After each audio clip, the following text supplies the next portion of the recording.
सभी किसान भाइयों को नमस्कार। पिता समान बुजुर्गों, नौजवान साथियों, मेरी माताएं, बहनें जो कृषि एवं उससे सहायक क्रियाओं में अपना महत्वपूर्ण योगदान दे रही हैं, उन सभी को सत श्री अकाल, आदाब, नमस्कार। वीडियो को प्रारंभ करने से पहले मैं आपको बता देना चाहता हूं कि हम जिस देश में रहते हैं वो एक कृषि प्रधान देश है। यहाँ पर अलग अलग प्रकार की मिट्टियां पाई जाती हैं। मिट्टी अनेक प्रकार की होती है, लाल मिट्टी, दोमट मिट्टी, बालू मिट्टी, और इन तमाम मिट्टियों में हम अधिक उत्पादन लेते हैं। लेकिन दुर्भाग्य की बात यह है कि हमारे देश में कुछ अन्य तरह की मिट्टियां भी पाई जाती हैं जहां पर हम उत्पादन नहीं ले सकते हैं, जो क्षार से ग्रसित हैं, जो लवणीय हैं, क्षारीय हैं, लवण से नमकीन जमीनें हैं, जहाँ जब भूमिगत जो जल है वो खारा है। तो वहां पर ये केवल भारत की समस्या नहीं है, पूरे विश्व की समस्या है। पूरे विश्व की बात करते हैं तो 1184 मिलियन हेक्टेयर जमीन लवणीय और क्षारीय है, जिसको हम कल्लर बोल सकते हैं, बंजर बोल सकते हैं, जहाँ वहां पर खारे पानी की समस्या है। भारत भी इससे अछूता नहीं रहा है। 6.77 मिलियन हेक्टेयर जमीन भारत में लवणीय और क्षारीय है, ऊसर है, कल्लर है, जहाँ खरे खारे पानी से साथ प्रभावित है। इसमें से 6.77 मिलियन हेक्टेयर में से बात करते हैं तो 3.73 मिलियन हेक्टेयर जमीन क्षार से प्रभावित है। ये बहुत बड़ा एरिया आ जाता है किसान भाइयों। और 2.93 मिलियन हेक्टेयर जो जमीन है किसान भाइयों, वो हमारे पास ऊसर है, कल्लर वाली जमीन है, जिसमें लूण की मात्रा अधिक है। तो किसान भाइयों, दुर्भाग्यवश की बात यह है कि हमारे पास ये जमीनें तो हैं, किसान मालकान हक तो है किसान के पास, लेकिन वो उसमें कुछ उगा नहीं सकते हैं, खाली पड़ी रहती हैं बंजर जमीनें। हमारे वैज्ञानिकों ने, हमारी सरकार ने बहुत ही पुनर्जोर प्रयत्न किए हैं। भारतीय कृषि अनुसंधान संस्थान का एक अभिन्न अंग केंद्रीय मृदा लवणता अनुसंधान संस्थान, जैसा कि आप वीडियो में एक क्लिप देख रहे हैं, बाहरी दृश्य दिखा रहा हूं इस संस्थान की। इस संस्थान के कर्मठ वैज्ञानिकों ने हमारे को एक बहुत ही नायाब तोहफा दिया है। जो जमीनें लवणीय हैं, क्षारीय हैं, खारा पानी से ग्रसित हैं, उनके लिए बहुत सारी गेहूं की उन्नत किस्में उन्होंने अनुमोदित की हैं और किसानों की झोली में डाली हैं। किसान भाई अब अपनी बंजर जमीनों में सोना उगाने का काम कर रहे हैं। पूरे भारत की बात करते हैं। मैं यहाँ बता देना चाहता हूँ कि भारत में पंजाब, हरियाणा, गुजरात, मध्य प्रदेश, राजस्थान और पश्चिमी उत्तर प्रदेश का, पूरे उत्तर प्रदेश की बात करते हैं तो बहुत बड़ा एरिया आ जाता है जो लवण क्षार से ग्रसित है, जहाँ पर कलर वाली ज़मीनें पाई जाती हैं, ऊसर ज़मीनें पाई जाती हैं, जहाँ पानी खारा है। हरियाणा की बात करते हैं, हमारे पास करनाल का बहुत बेड़िया करनाल आ जाता है, भिवानी आ जाता है, जींद का एरिया आता है। तो इसी प्रकार पंजाब में श्री मुक्तसर साहिब, पटियाला, होशियारपुर, ये काफ़ी बड़ा एरिया यहाँ पर भी आ जाता है। किसान भाइयों, संस्थान ने जो खाली पड़ी जमीनें वहां पर न केवल इन वैरायटियों को डेवलप किया है, उनमें लवण प्रतिरोधकता क्षमता को बढ़ाया है और किसान भाई एक अच्छी आमदन प्राप्त कर सकते हैं। मैं संस्थान के द्वारा सन 2017-18 में रिलीज KRL 283 के ऊपर मैं चर्चा कर रहा हूं।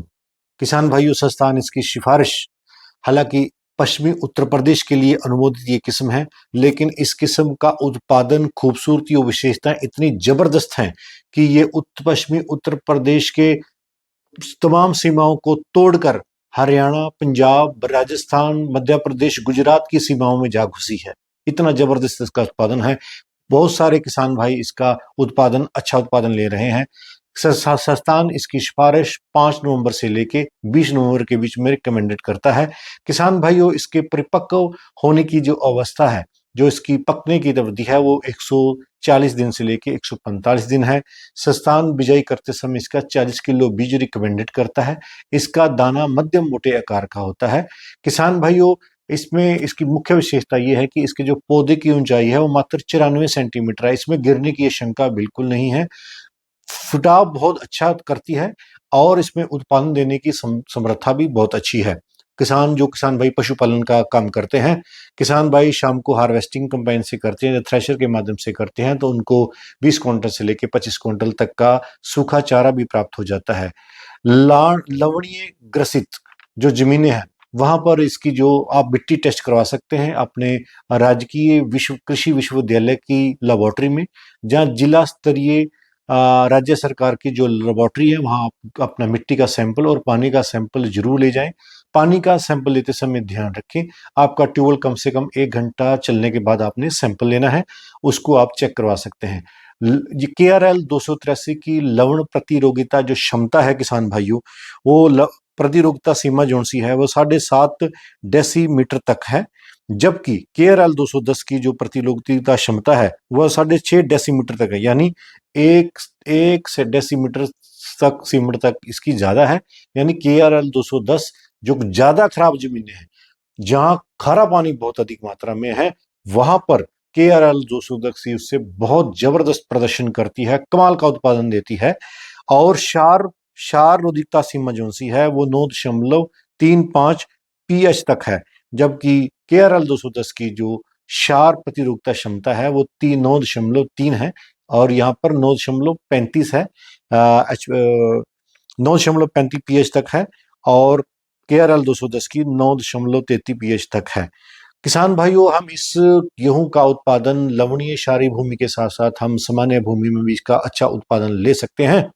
किसान भाई ध्यान दें, जो क्षार क्षार लवणीय कलर वाली जमीन है वहां इसका औसतन उत्पादन 45 क्विंटल से लेकर 48 क्विंटल प्रति हेक्टेयर के हिसाब से लिया जा सकता है। कहने का भाव ये है कि वहां पर हम इसका जिस जो खेत खाली पड़ रहता है, जहां हम गेहूं की बिजाई होती है, जर्मिनेशन नहीं आता है, खरपतवार उग जाते हैं, लोग उस गांव के लोग उसमें पशु चराते हैं, वहां भी हम इसका उत्पादन 15 क्विंटल तक ले सकते हैं। ये अपना 15 क्विंटल से लेके 20 क्विंटल तक उत्पादन दे सकती है। जो जमीनें खराब हैं, जहां पानी खारा है, और जहां पर जमीनें सामान्य हैं, वहां पर यह अपना बहुत अच्छा उत्पादन देती है। किसान भाइयों, 20 क्विंटल से लेके 25 क्विंटल तक का उत्पादन दे देती है, इसमें गिरने की शंका बिल्कुल नहीं है। KRL 283 के ऊपर हमने चर्चा करी है। किसान भाइयों, इसका बीज का उत्पादन हमने किया हुआ है, ये हमारा द्वितीय वर्ष है जब हम इसका बीज उत्पादन करके किसानों को वितरण के लिए उपलब्ध रहेगा। जो किसान भाई लेना चाहते हैं वो हमसे संपर्क कर सकते हैं। किसान भाइयों, बिजाई करते समय आपने ध्यान देना है कि आपने जीरो टिलेज ड्रिल मशीन के माध्यम से ही बिजाई करनी है, क्योंकि जमीन ज्यादा खराब होती है, वहां पर जर्मिनेशन आने की समस्या बनी रहती है, और वहां पर आपने सुपर सीडर का प्रयोग नहीं करना है। मेरा आप सभी से निवेदन है, आप चिंटे से जहाँ कोशिश करें आप जीरो टिलेज के माध्यम से, तहाँ जब जैसे जैसे बीज गिर रहा है लाइनों में, उसके साथ साथ DAP डाई अमोनियम फास्फेट आपने 1.5 बैग जरूर देना है। किसान भाइयों, ये तभी आप एक अच्छा उत्पादन ले सकते हैं। किसान भाइयों, अगर जमीन में दीमक की समस्या है तो आप 2 ml क्लोरोपेरिफास प्रति एकड़ बीज के साथ आप सीड ट्रीटमेंट कर सकते हैं।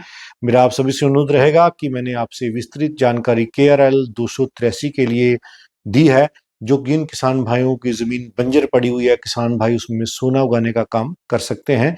बीज सीमित मात्रा में उपलब्ध है, और किसान भाइयों से मेरा अनुरोध रहेगा कि इसी की तरह वीडियो को लाइक और शेयर करते रहें। किसान भाइयों, मैं वार्ता को विराम देता हूं। जय जवान, जय किसान, जय विज्ञान।